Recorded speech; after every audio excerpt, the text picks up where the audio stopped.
So, All right, we're going to call to order the budget work session of the Board of Commissioners. It is 10:10 a.m. and I will go ahead and I think I'll call on the Administrator Vandenberg to kick us off. Very good. Good morning again, Chair Green and Commissioners. And we're kind of kicking off the board participation in the budget process at this time today. And let's see.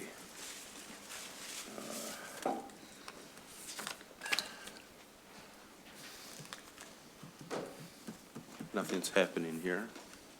Is this loaded? Is there something I need to do? I don't have a password for this one, so. Got it. Thank you. All right. IT trying to bump their budget there, unlicensed product. We need more licenses. It's clever, Tim. I appreciate it. Not sure what's going on with the screen now. It's all part of the plan.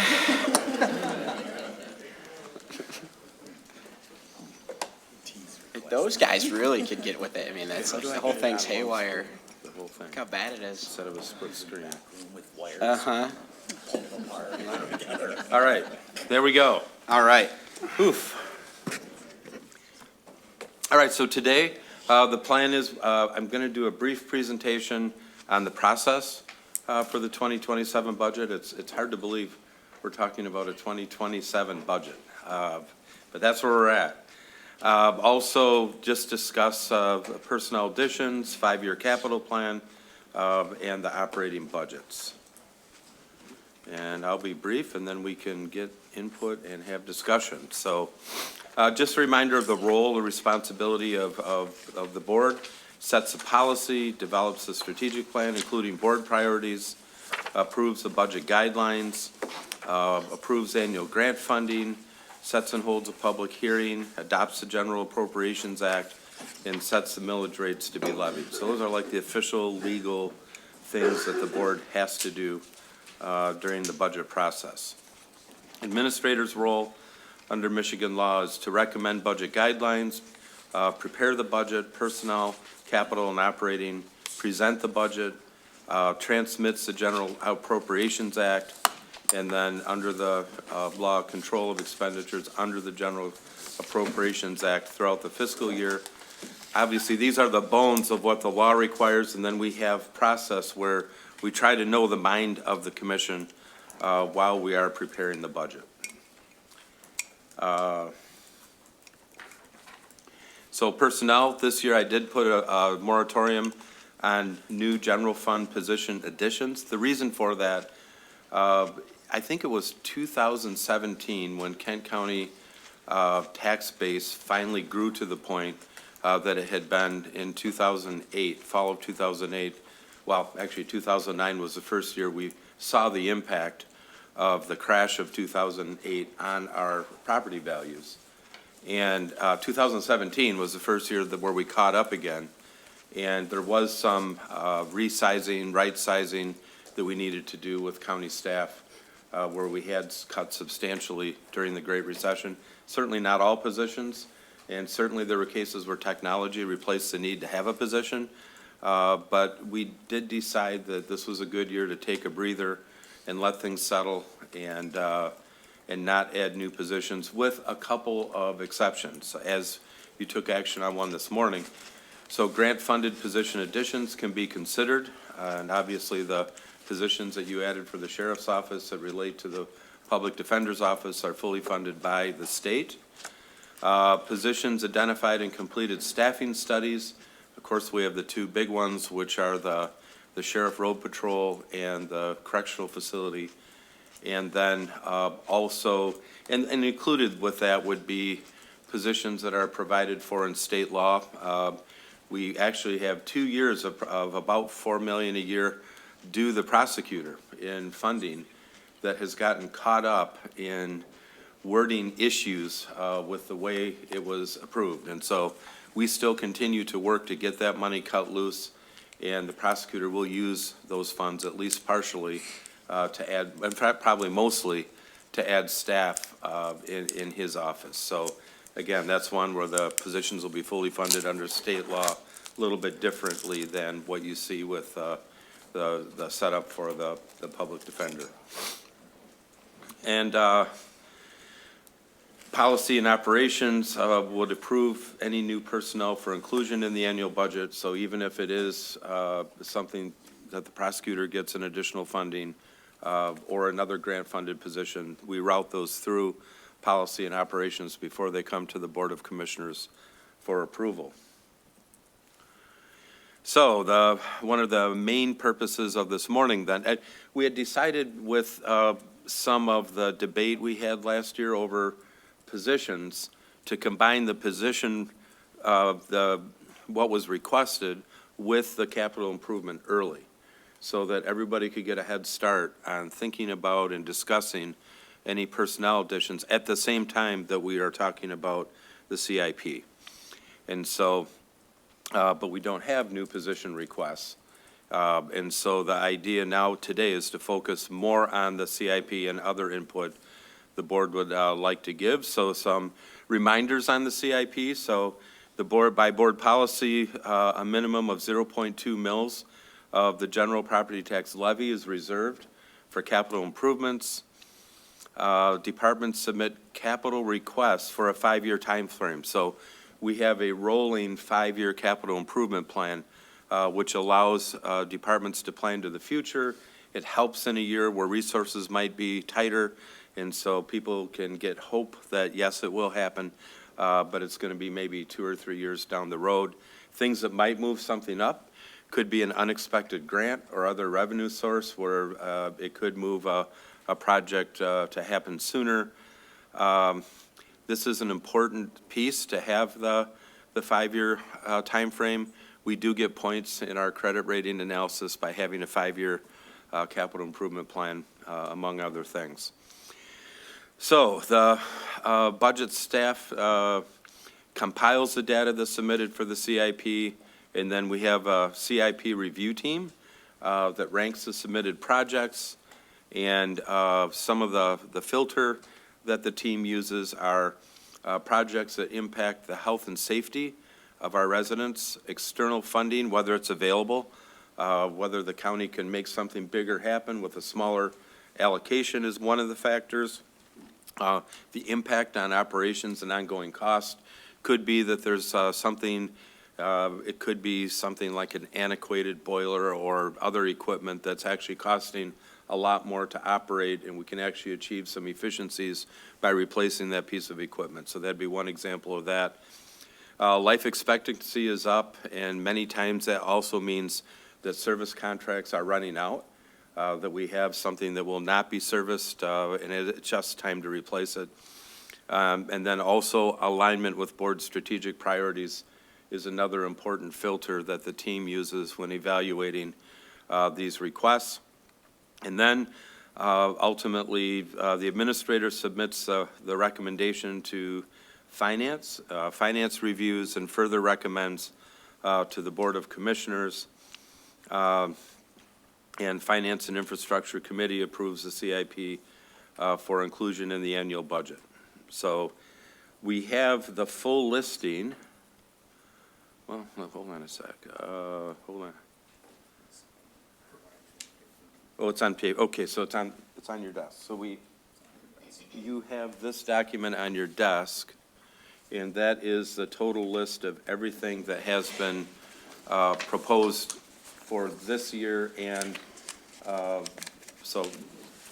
It's also, I think, worth noting, the companion document is the descriptions. Oh, so very good. Yes, there's a thank you. narrative for each of these program requests. So I'll just finish this brief presentation, and then we can circle back to discuss CIP if that's a desire of the board. So operating budget, so the county administrator controller is directed to present a general fund budget that's structurally balanced and to establish the appropriate budget targets to achieve the goals laid out in the board's strategic plan. We use the Kent County version of zero-based budgeting, which is utilized for all discretionary spending. And what that means, basically, I mean, zero-based budgeting arrived on the scene, I think it was during the Carter administration, and the approach they used was to start at zero and then build a budget from the ground up. We don't really pretend we can start at zero because we have so many state mandates that we have to adhere to. But there's a whole set of expenditures where departments start back at zero. Things like supplies and some of those kinds of things. So basically, departments every year build their budget starting as if their many lines are at a zero place. Mentioned the moratorium on new positions for 27 and also the allocation for capital projects. And operating budget instructions are distributed to departments in early March. So this is something that I'll leave to you to peruse during your spare time, but I think it's a pretty good chart that lays out the annual budget process overview and the steps that are taken by whom and when and all that sort of thing. So before we launch into discussion, are there any questions on the presentation? Yeah. Who's on the capital improvement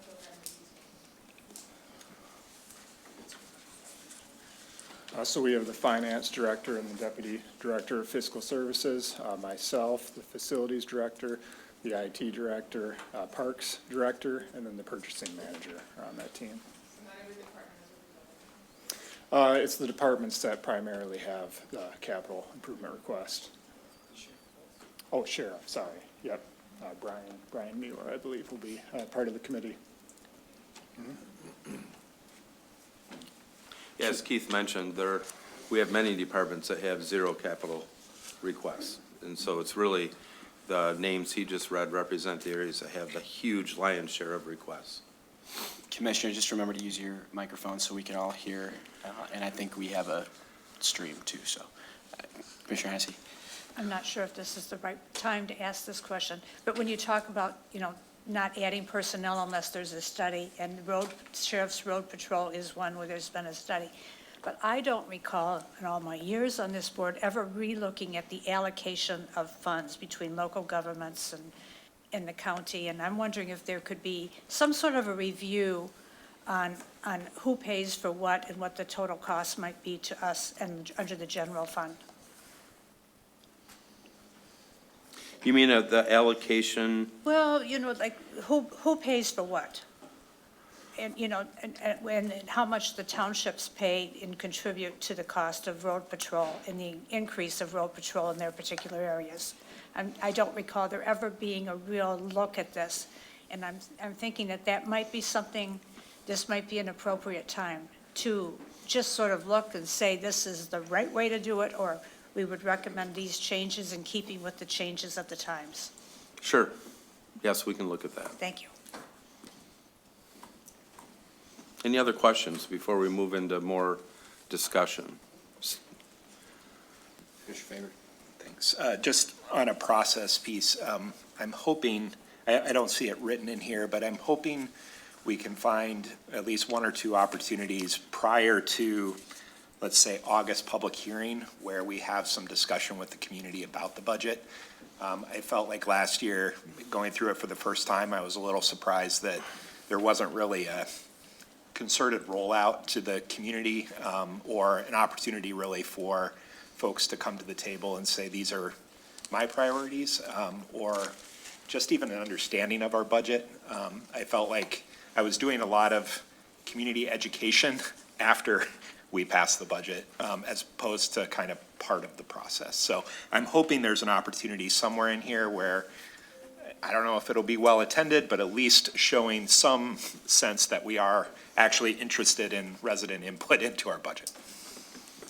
Yes, we can take that into consideration. I'm certainly not opposed to that. We can talk about the logistics of how that might work. We also, in addition, we have about, I think, 90,000 contacts that we send information to regularly. We could also put it out there and invite feedback as well. Any other questions on this? If not, why don't we just hope? Coleman? Oh, Matt. Go ahead, yes. Matt. Thank you, Chair. Just, I guess, a general comment on the CIP question, I guess it is. So I think having a robust, capital improvement plan, is the right thing to do. And in some sense, the name, is a little misleading because it's not just improvements. Some of it's just maintenance. We all know, like, stuff just starts to degrade and break. And if you don't take care of it, it's going to be more expensive in the long run. And so I think it's fiscally, prudent to have a structure like this. My question is with regard to kind of the policy around this. There's the policy, and I forget the exact number, but of what the threshold is for it to be considered a capital improvement. And there's the policy of the 0.2 mils minimum. And I'm just wondering, like, should we revisit any of those or other policies around this process? Inflation being what it's been the last half decade, is our number of what's considered capital too low? Like, we should bump some, just more straightforward stuff back into operational. And likewise, if we're, doing 21 million planned, this year, but next year is 63 million, like, are we not allocating enough? Should we reconsider those policies? So I guess it's just the framework. Do we need to update the framework around this at all? I think it's worth a discussion. I mean, we also have our strategic fund, so, that's kind of above and beyond where most governments are. And I think we probably have not had that discussion as much as because we've had another fund that can also fund projects. And just so everyone understands, the definition is over 25,000. So that's what would qualify something for here. Otherwise, it would be in the operating budget of the department, so. But yeah, I mean, I think it's good to revisit those things periodically and have a conversation about that. Yeah, thank you. Commissioner Stack? Thank you, Chair Green. Sorry, Just- can I- Oh, I'm can I sorry. answer Go ahead, Jeff. Real Yeah. quick. So we've kept it low at 25,000 to keep the operating budgets from being lumpy. So it's certainly a number we can look at, but we like to keep operating budgets consistent and keep capital out of it if we can. Otherwise, you can have these big spikes and it's harder to plan that way. So that's why we've kept it low. And the 0.2, we've kept that low also. We haven't increased it, but last year we put, I think, 0.285 in. So we have the ability to go above. That's just the minimum floor that we recommend. So just some additional flavor on that. Commissioner Stack? Is lumpy an accounting term? No, that was not my question. There's a lot of acronyms. That's a new one. So, process, we'll be going through this morning the recommendations of CIP at all? Not yet. Okay, so I guess when I'm looking at this system, there'll be, Finance Committee will be looking at the CIP process, the requests. Our next work session as a board will be the actual recommendations from the team on the CIP. Yes, so March 26 is the planned date for the actual recommendations to be presented to the entire board. And then the Finance Committee will approve the recommendations on April 21 for inclusion in the budget process. But for any commissioner that would like to have some input in that, probably should get that into the process before the recommendation is made? Yes. And how would that happen? Call you up and tell you what I think? Well, I think one way would be if you have any ideas today, this is a good time to let us know.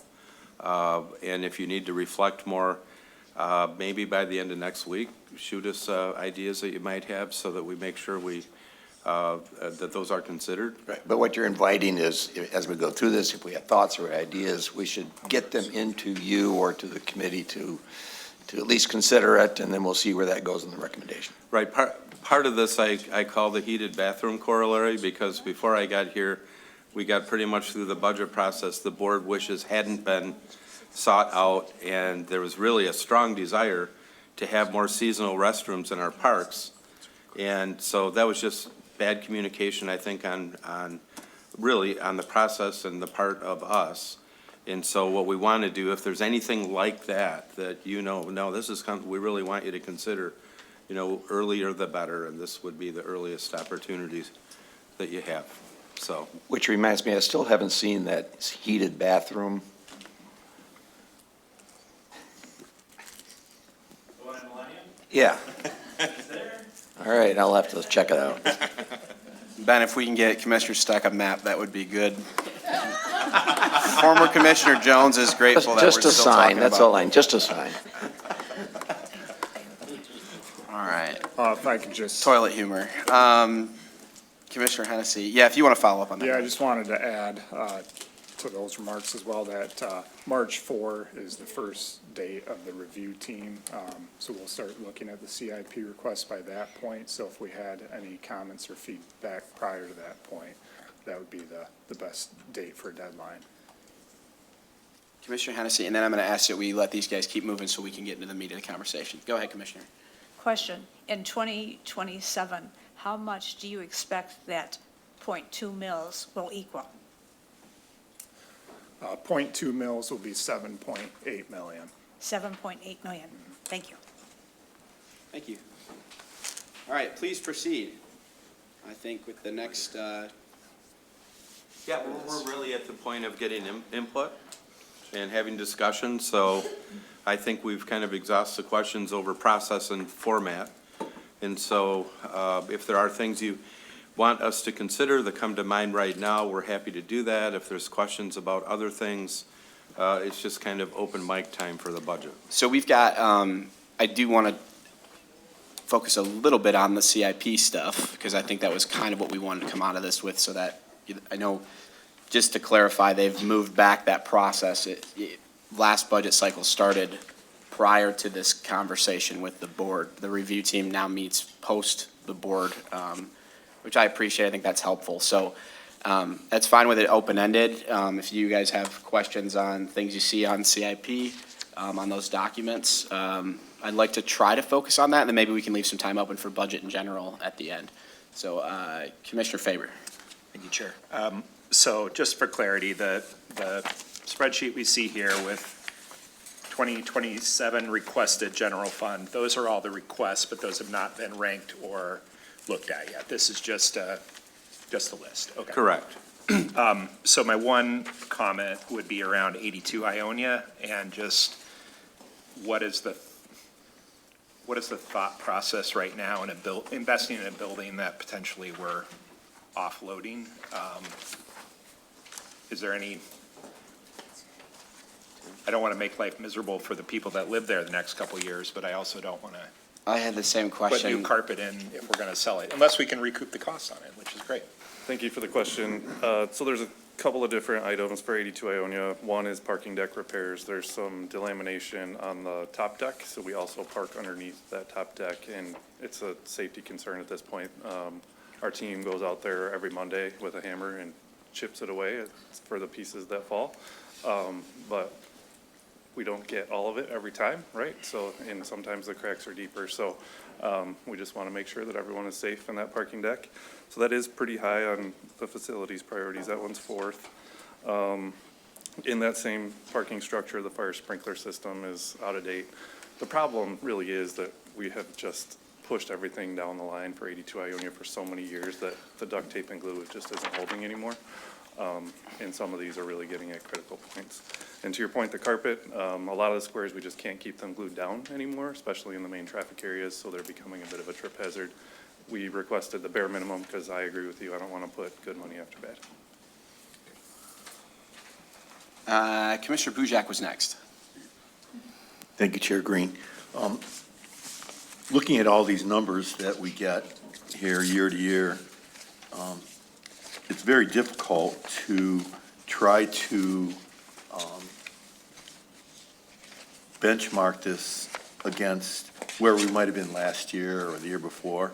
And it's my understanding that these capital improvements represent like a significant increase over last year. And maybe I'm wrong, but how can we take this, the information we're getting, and then put it in a perspective as to well, last year, this is what we asked for, here's what we approved. And this year's is very much either more or less, and we get a general sense of what we're dealing with. Well, as we answer that, I just want to point out one thing that, Commissioner Hennessy asked about the available balance. I think I heard about 7.5. We've got, these are the requests. So we've got, almost, if you round up 22 million. So we're talking about a third of the money available but please go ahead, and I just wanted to interject that. Yeah, so having the dollar amount of the request higher than the amount available is not new. That's something Yeah. No, we see that's- every yeah. year, and usually it's a large amount above what we have available. But just to give you some perspective on statistics too, I did pull together some data from the prior years to see where things stood. And this year, we had 56 current year projects requested. Last year, there was 52, so a similar amount. Last year, we had 23 million in total requests for 2026, and this year, we're looking at just about the same dollar amount. Prior to 2026, the number was lower in past years. For example, 2024, total amount of requests was 15.2 million. So we are heading into a direction, it seems, where there's more requests being submitted. So we did provide some more funding in 2026. We provided 10.1 million, as Jeff indicated, was around 0.285 mils. But in prior years, we've been closer to that 0.225 to 0.25 range, just to give you an idea. Thank you. Yes. I had, Council informed me Commissioner Morse did you have your hand up? Oh, okay, great. Commissioner Hennessy's next. Thank you. Under the Sheriff's Department projects, are any of these can be funded from other sources, such as the money we are going to receive for the public safety, the real-time intelligence system? Are there other opportunities to improve without using the general fund, the 0.2 mils? And that would be my question. Will it come under that? I invited the sheriff up. Please go Yeah. ahead. Hi, good morning, everybody. So specifically, a number of our requests are actual infrastructure for the correctional facility, which does have a millage that often is used to supplement the CIP request so that it doesn't drain the fund for everything else. But the second part of your question would be, are any of the items requested, would they fall under the funding that was approved today? We didn't specifically request things that would fall under that funding. I think if you look at the list, it's not really the same kinds of things that we've requested under CIP, unless you had a specific one that you thought maybe. Well, I would ask, it's not for this year, but for 2028, the drone defense system. So again, that's deferred to the next year, and I would say that specific item, we'd probably seek grant funding to supplement, because it's costly and it would exceed what we had for funding availability. And it's not been fully settled on whether we can use it or what exact technology we would need. So we're asked to put a 5-year projection out, and that's part of the process for us to do to kind of predict what future costs or projects might look like, and that was the intent on that one. Okay, I appreciate that, thank you. Yep. I have one other question. Please. And that was, and I'm not looking at it right now, but as I remember looking at this whole thing, there were a number of things listed for the health department, and we just went through a renovation there, and I was just curious as to why we were, seeing so many other little projects and bigger projects being recommended or being under the, and I'm not seeing it at the moment, but that was my recollection as I first looked at this. Item 3 under facilities was a $1 million brick replacement. So Tim, you want to speak to that? Sure. So the renovations that we completed at the health department this year were interior and really exclusively for the clinic and environmental health portions of the building. So the second floor was really generally untouched, and same for the garden level. Item number 3 in particular is all about the exterior of the building. We're finding that the brick is shifting, moving, cracking much more than it should. So we have a water intrusion problem that we need to solve. And so that wasn't really in the scope of the clinic improvements that we had done as part of that other project. I'm to follow up more. I'm really curious. I mean, the building, I don't remember exactly how old that building is, but is that brick shifting? occurring earlier than it ought to, given the age of the building? So there are expansion joints. Buildings do move a little bit from the hot and cold that we experience here in our Four Seasons, and so that's expected. My recollection is that's a 80s vintage building, so it's aging. But the issue seems to be that water is getting behind the brick, and it's a freeze-thaw problem. So that's what we need to further investigate and potentially replace all of the exterior as a worst-case scenario of the brick on the building. That would be a worst-case scenario. Thank you. Others? It's the end of my queue right now. Commissioner Burrow. Thank you, Chair Green. I know this will come as a surprise to every one of you. I will be talking about more of the 5-year plan and the plans for Kaufman.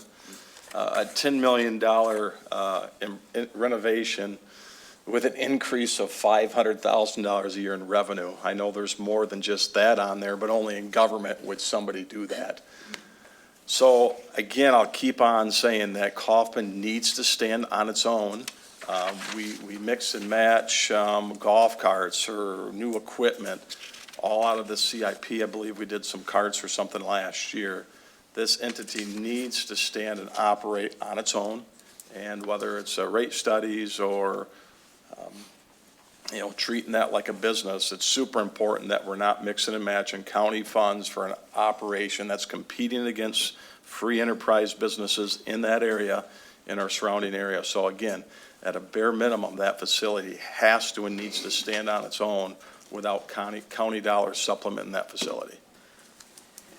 I'll pile on, just because we're there, and I know I do really appreciate, I don't want to penalize folks for this 5-year is great. I never want us to feel like, the departments to feel like, oh, hey, we can't provide you with the information because you come down on us. It's way better that we have a look ahead. But I know we had a 10 million there last year, and now it's inched up. And now 30 doesn't look as far away as it did, last time we had this conversation. So I'll just second that. Go ahead, Al. Yeah, I think that we probably should have a discussion, look at what is the subsidy, and, get the board's thinking on that. We can set that up as part of the budget process. Thank you. Vice Chair Teal. Thank you, Chair Green. I had 2 items that I had questions about. The first one is the city-county work plan. It's in the description. It references like an attached budget, but that wasn't included. I just wondered if we could have that sent out to us, because it looks like it's about $800,000 over the next 5 years. I just was curious if we could get those numbers. Yes, Okay. we'll get that sent out. Okay, perfect. And then my other item was Rogue River Park property acquisition. I noticed in the description of that one, it says it's PFAS contaminated land. I wasn't sure why we would want to spend any money acquiring a potential PFAS site. Great, thank you. So we did receive the report, so the history of the park and the piece of property in question. So we have Rogue River Park. We have, throughout the years, acquired a couple different DNR properties that were abandoned in there, but up until 2023, there was an active fish hatchery. The fish hatchery, when they're rearing fish there, is primarily supplied by groundwater, but though it's supplemented by surface water as well. Just like all of the other properties kind of in that area, there's groundwater contamination there. They did a study. They determined that it was going to be too expensive to remediate the groundwater to continue to raise the fish. So they abandoned that, and they're looking what to do with that property. So we got the full report. We did have legal review it pretty thoroughly, not only internally, but with an external law partner that specializes that as well. They determined that we would not be taking on any additional liability. Rogue River Park in general is in the same issue, which is why we now have city water there. So Wolverine Worldwide was required to provide us with city water.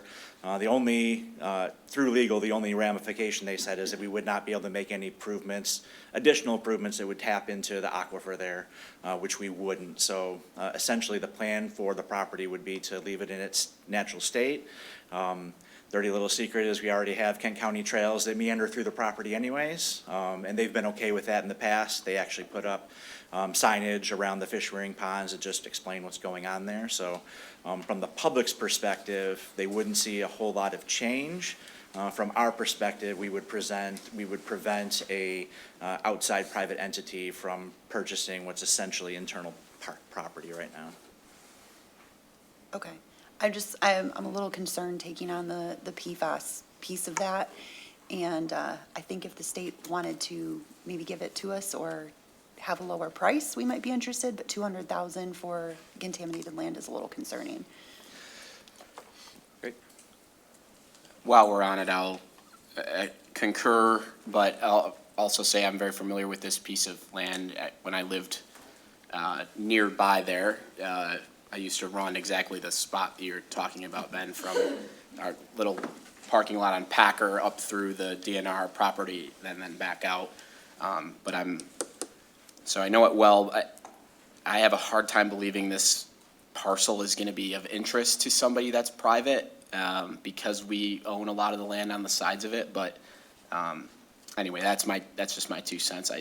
I don't want to say too much on that. I'm not trying to hide anything, but I'm biting my tongue, so I'm not too critical of the state.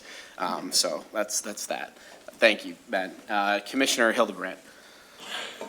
Thank you, Chair Green. Appreciate this early look at things. I know in February, I think it's probably the earliest maybe that we've kind of taken a look at it. Appreciate that. I've kind of got maybe a petty question, but I bit my tongue, so Dave didn't have to. well, it's just I just have a question on how this is presented.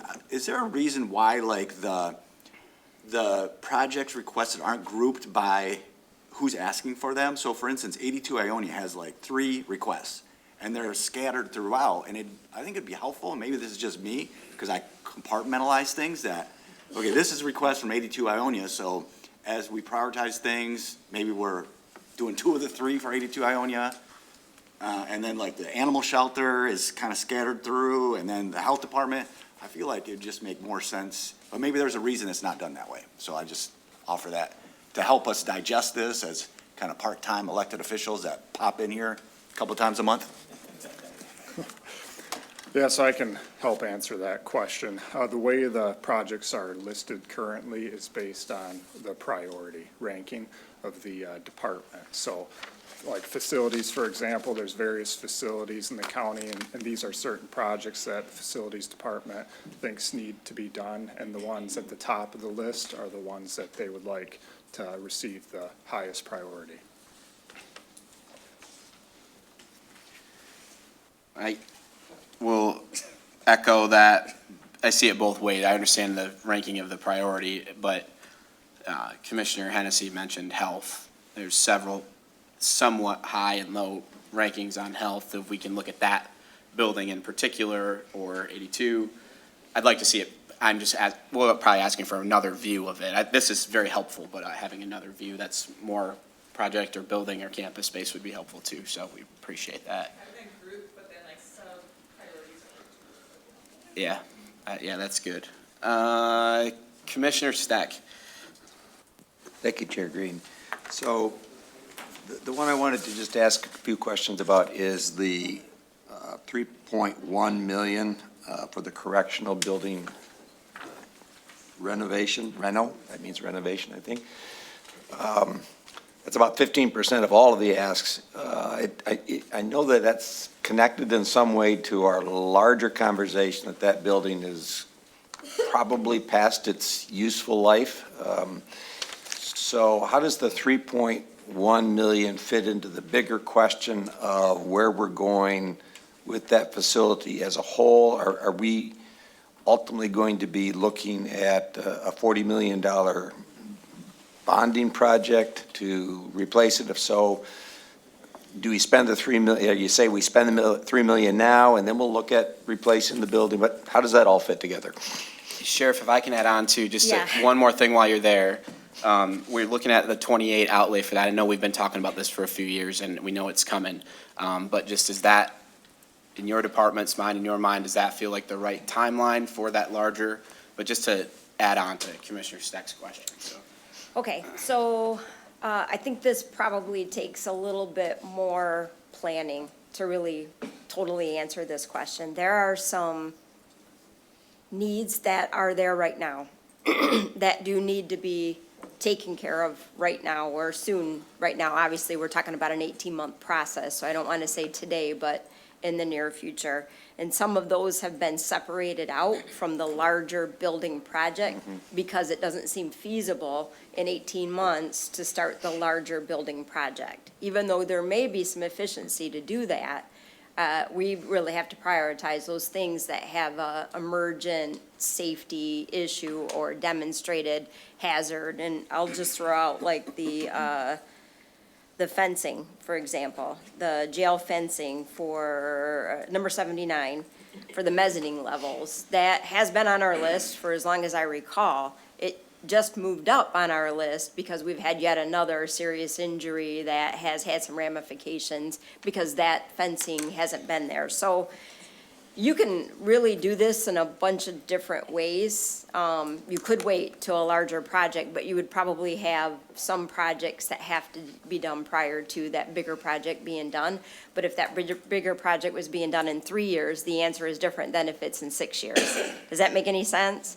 So as we're putting these priorities out over 5 years, we're trying to guess when that bigger project would be necessary. But at some point, you're gonna need to have a bigger project. Namely, our medical facilities are way under standard and undersized. The facilities in the jail for psych services being provided are way undersized and don't meet the current criteria. And overall, we're seeing a significant increase in maximum security and minimum security inmates and a significant downward trend for minimum security. Specifically, we have at least 3 housing units that are only designed as dormitories and can only house minimum security, so those either have to be converted or replaced. So that, So, does that answer again, your question, kind of? it kind of does, but let me just see if I have that. As I looked at these items here, my quick read on it was, you're right, the earlier ones seem to be related to maybe emergent needs Yep. or safety needs, like we talked about in Ionia. In other words, these are the kinds of things we need to do, regardless of where that conversation is going to take us with the replacement of the building eventually. The 3.1, I thought maybe looked to me more like, well, that's phase 1 of a complete renovation, because it's more facilities renovations. Lindsay can shed a little bit more light on very specifically the 3.1 question. And then again, is what they are, but then how does that relate to, are we really kind of buying in now that we are starting this renovation project that's ultimately going to cost us $40 million? And if so, should we have that sort of come to, I can't say that. We should have that real serious conversation about what is our commitment to a new $40 million project? Okay, so yeah, like the sheriff said, we're kind of getting into the weeds of it. There's probably a lot more conversation that needs to be had around it, but some of you were on the board initially when we had a feasibility study approved for what expansion or construction would look like in portions of the correctional facility. So that feasibility was done almost 3 years ago. And with that feasibility study brought about like some ideas for what potential expansion or construction could be done. The $3 million is actually for the architectural study. So all of the bones that go into the recommended construction and expansion project. So what that touches is a lot of what the sheriff just said. Some of that 1970 building, some of that very original structure pieces are what's included in that. And we can share that with you guys at any point in time so you can see kind of where we're at in that project. Also touches the medical mental health and remodeling and bringing up to standards in that area. What it doesn't touch is sections of the 92 building, which is what I think that you're probably asking about. So we do have other infrastructure that is older, but we do not think is at end of life right now. Eventually down the road, probably when none of us are sitting in any of these seats, that will probably be a conversation again at some point, but not currently, and it's not part of this project request. Okay. So again, going back to, if ultimately the big project is a bonded project, as it seems like it probably would be, to do a bond project, that we want to identify the bonds so we can include as many of these costs into the bonding, refinancing or financing package. I don't want to speak out of turn, but we have started with conversations with county administration on what funding mechanisms should be used or could be used for this project.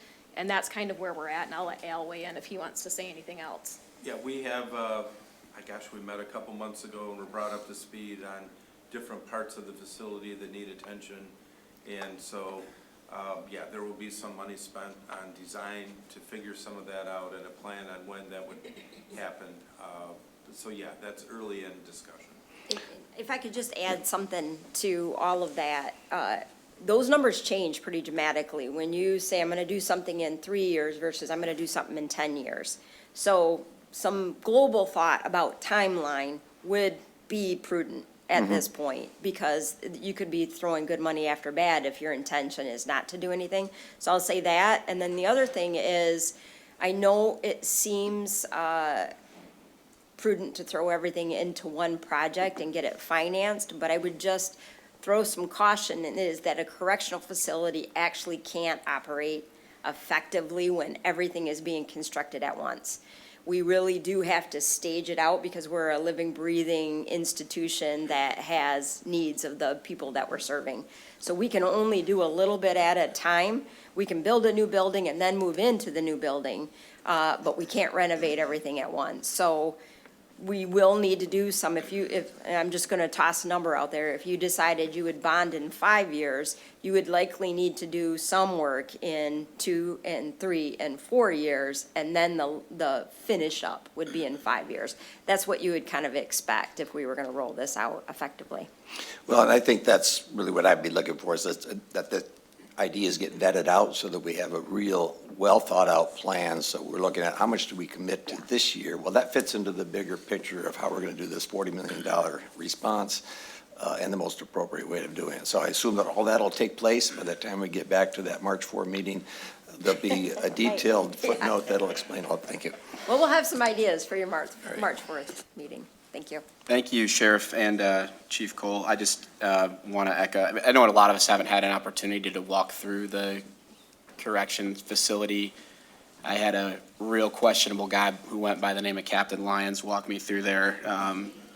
Real shady fella. But to see the medical unit, and I know the sheriff will tell you, and Chief Cole will tell you too, that jails are not necessarily pleasant places to begin with. None of them are all that nice, but some of the conditions that our deputies are working under and the people that come in to help us out they need some TLC at least.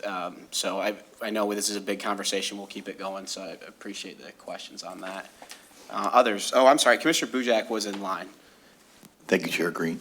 All these numbers, they're all rounded up to, I'll just pick on one here, item number 3, Health Department exterior brick replacement, $1 million. How do we come up with that number? Do we get a quote, unofficial quote from somebody on this is approximately what that would cost? And then and then our effort here, we approve up to $1 million not to exceed, and then we hope it goes through a capital bidding process that'll hopefully get a price that's lower than that. How does that work?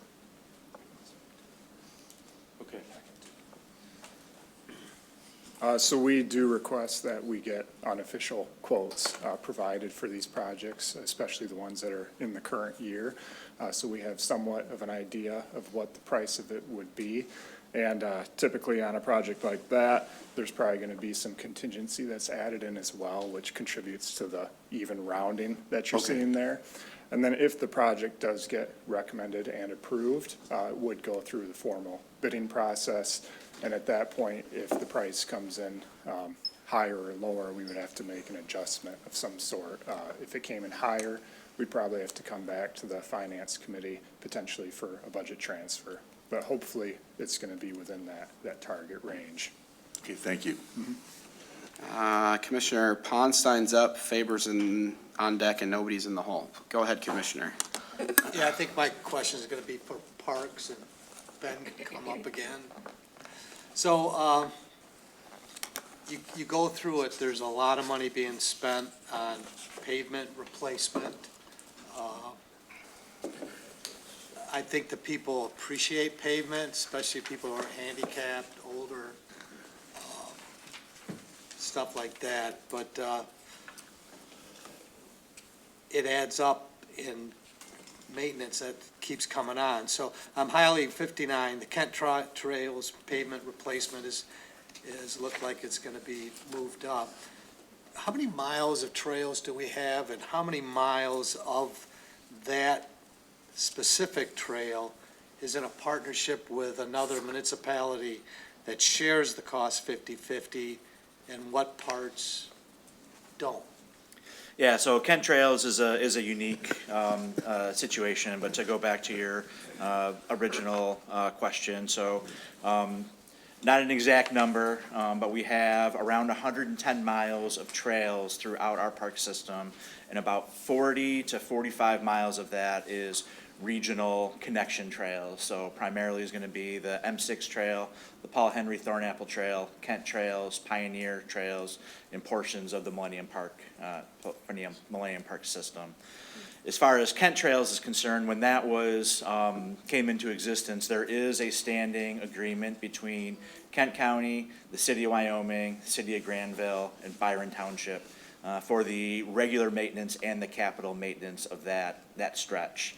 And that is actually budgeted separately in the budget. So every year they contribute an amount of money that we calculate for the general operations of the trail, mowing the trail side, doing that general stuff. And then there's also a capital commitment to that as well. So there currently right now is, I want to say, about $350,000 in that fund. I've notified all the partners that there is not enough money in the fund to maintain it on a regular basis, so they've all committed to meeting with me and relooking at that agreement eventually, which we'll need to do prior to doing any of that work on there. So, I mean, the ones that need replacement, I think in the reading it says they average about 1.7 miles repaved each year. How long does it take to redo everything? So that's for the regional trail system, and we have to do that every year. The general rule of thumb is that your paved trails last 20 years.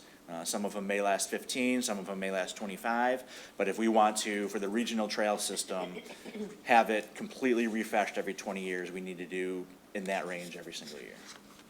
So, yeah, I just appreciate it, the trails are an asset. I know it's an asset for Byron Center and that ice cream shop that Granville and Wyoming can pay along with the county to get those people to that fine city.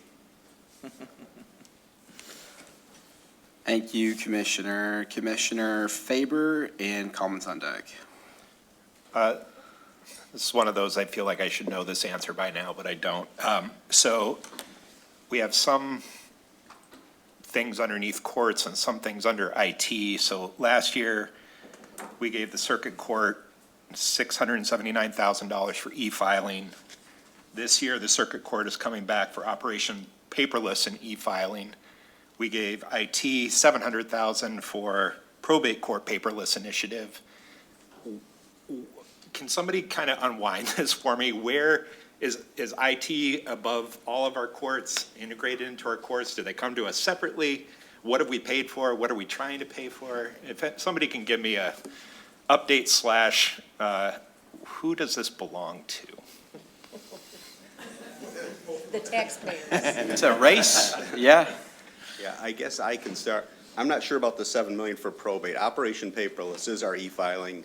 Probate has been included in that. As a matter of fact, they're fully paperless now. And the way we're doing, we're paying for a vendor. Navient is the vendor that we're using for this, and it's basically a monthly fee. So we've got all our judges on board. We've got all our referees on board.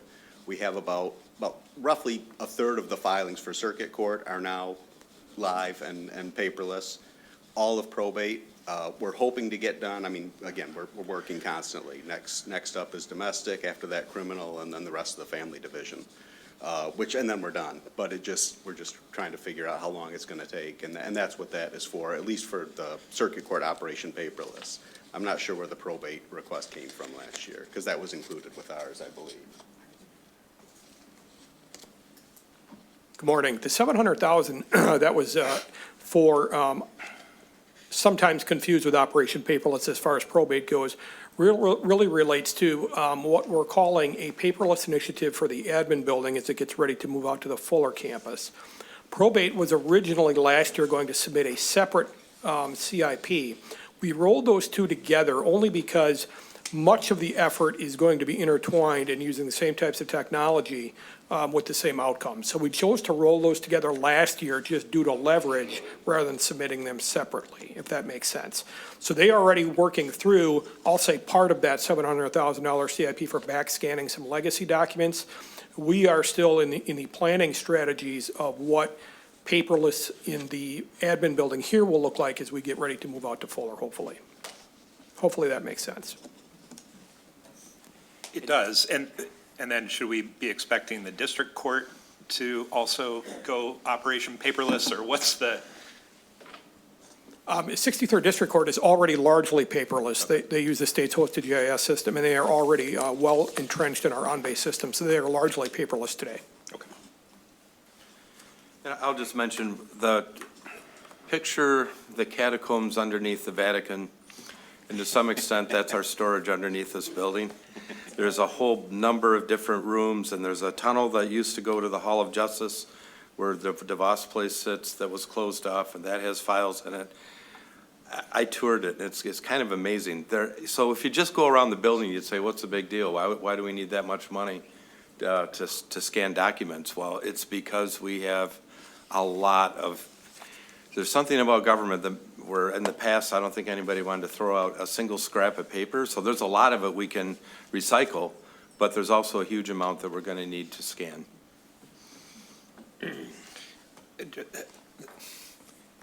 Yeah, I guess maybe I'm struggling why this is part of a capital improvement project opposed to just, why aren't we just integrating this into operations and this just kind of becomes part of what we're doing moving forward? Primarily for this one is probably going to be the dollar amount to keep the budget, operating budget, from being lumpy, as Jeff would put it. Lumpy. Thank you. Commissioner Coleman. Thank you, Chair. Comment and a question on lumpiness, which actually is super helpful term to just think about, like, why we do a lot of these capital projects. And one of them, that when the sheriff was discussing, the planning process for the capital needs out there, a few years ago, I had a constituent who, for a period of time, needed the services of the correctional facility. And that person had some substantial medical issues. In the current situation, without the capital investment in like the medical facilities at the correctional facility, means substantial operational expense. So I was got into more of those details with that issue back then, and just the amount of cost and operational expense of deputies and vehicles and a whole bunch of factors just necessary to get inmates proper medical care is substantial. And I think we should keep those things in mind. We're moving some of the lumpiness appropriately into capital expense by doing some of those important pieces, important upgrades. And then my question is, when we look at the CIP for the 5 years upcoming, how do we take into account like the elections equipment as an example, where we know, like we knew 9 years ago the exact date that we'd be ending that contract and needing to upgrade that equipment, but it's outside of that 5-year planning horizon. So how do we deal with those kind of things? Do we set aside some kind of a accrual or reserve funds for things that are clearly known in terms of like the magnitude of the cost, but the term is such that it's beyond the scope of the typical planning process?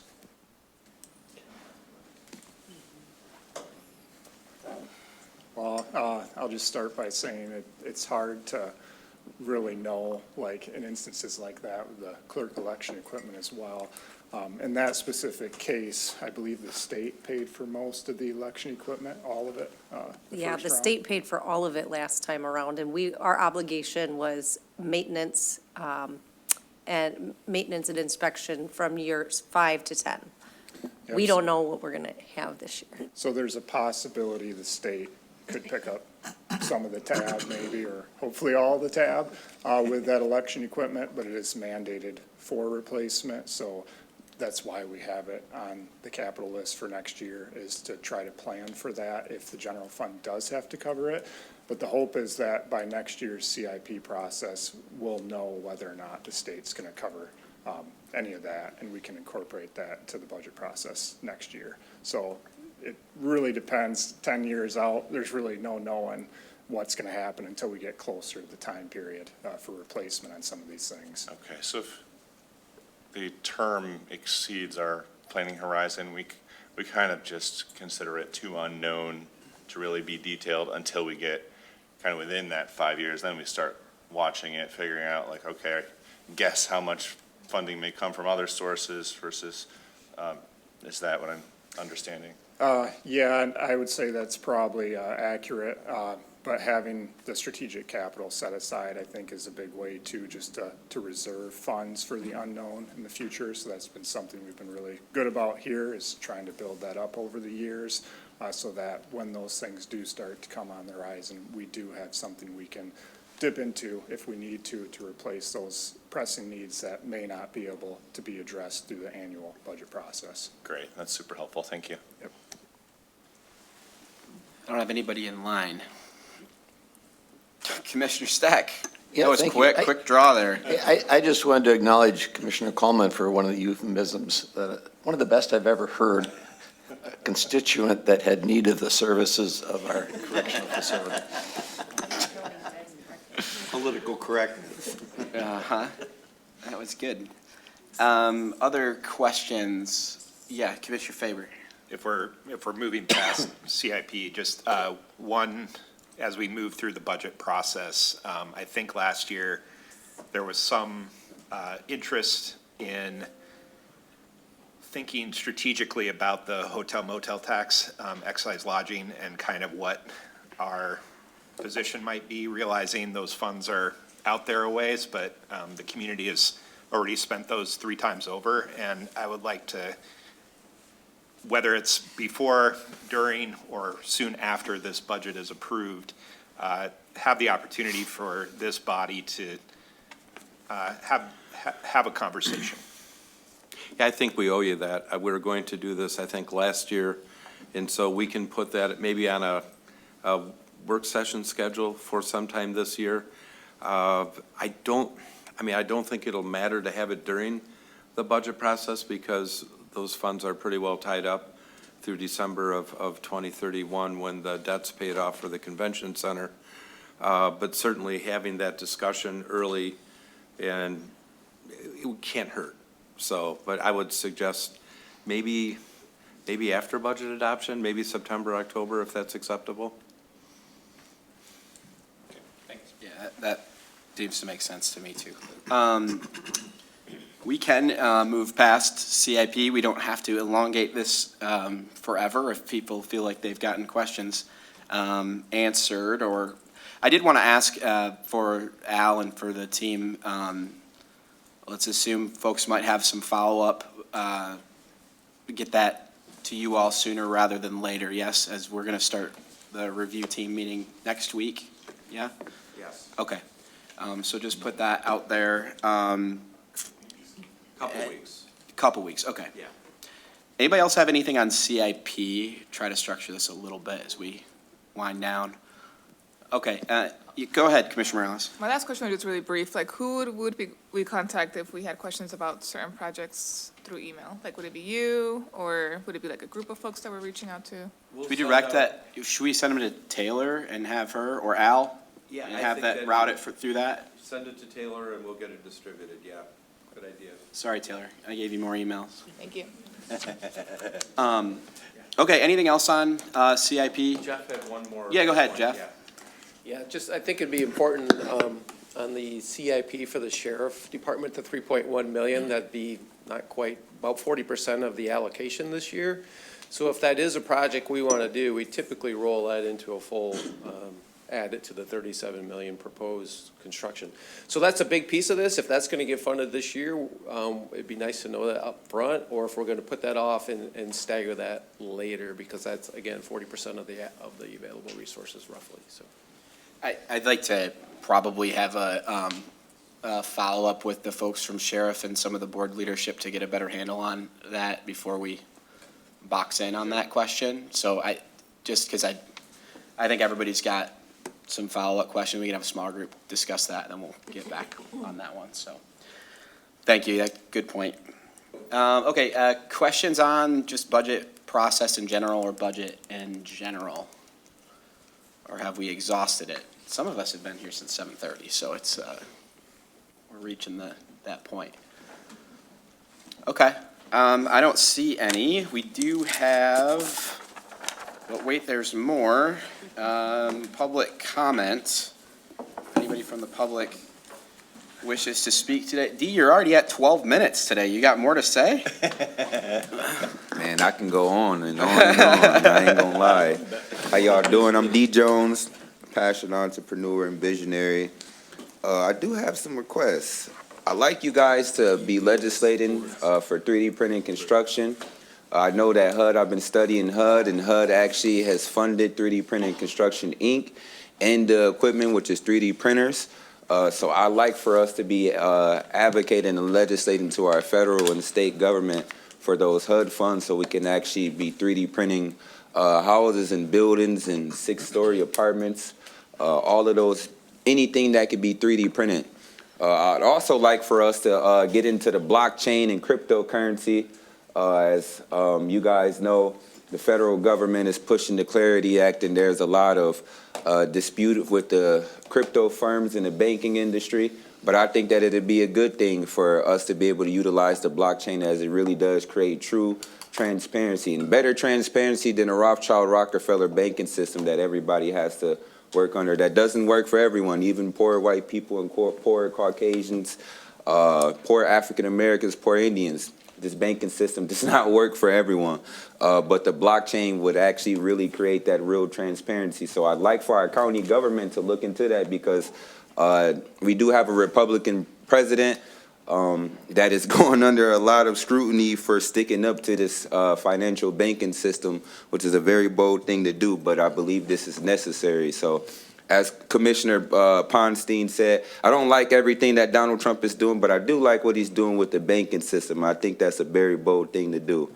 So I'd like to continuously advocate for you guys to push funding for our economy. If we can ever get any funding to increase the economic equitable activity for our economy, if you guys could legislate to get funding for violence reduction, esports, support our ISD, support the things that I do, support the sports commission, being able to legislate and get funding from them, so I can be able to ask them for funding for our 3-on-3, which our NBA G League team will be doing.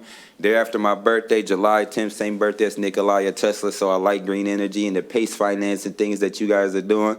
But also with the 3D printing construction, esports, just infrastructure. I like our county to have the best infrastructure possible. I believe even with a Republican-led county that we can do better. I believe that we can legislate and work with the Democrats to be able to create the best economy and to create a better budget and better processes that truly is equitable and ethical for everyone. So I'd like for you guys to continuously legislate, continuously advocate for good policy, continuously put good fiscal policy out there, advocate for 3D printing construction, advocate for better building codes, advocate for just true economic equity, and I look to continuously be on those committees at the chamber level where I'll be doing the work that coexists with our county. Thank you, appreciate it.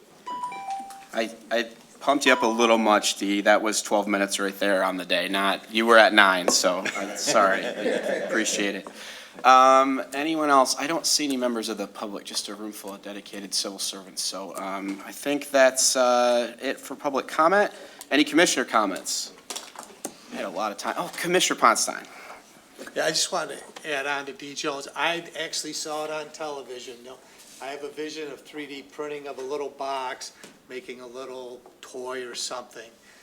These 3D printers that make the houses, these are large cranes, and it's quite a setup. So search it online. I think I saw it on like CBS Sunday Morning or something. Yeah, it's fascinating. It's new technology. So I'll leave it at that. Thank you. Anybody else? Mr. Bujak. Just quickly, Commissioner Favors' concern about getting public input on this budget process. I do believe there's always the opportunity of public comment, so public is always invited to come to these meetings, and if they want to give input and learn, they're more than welcome. Anyone else?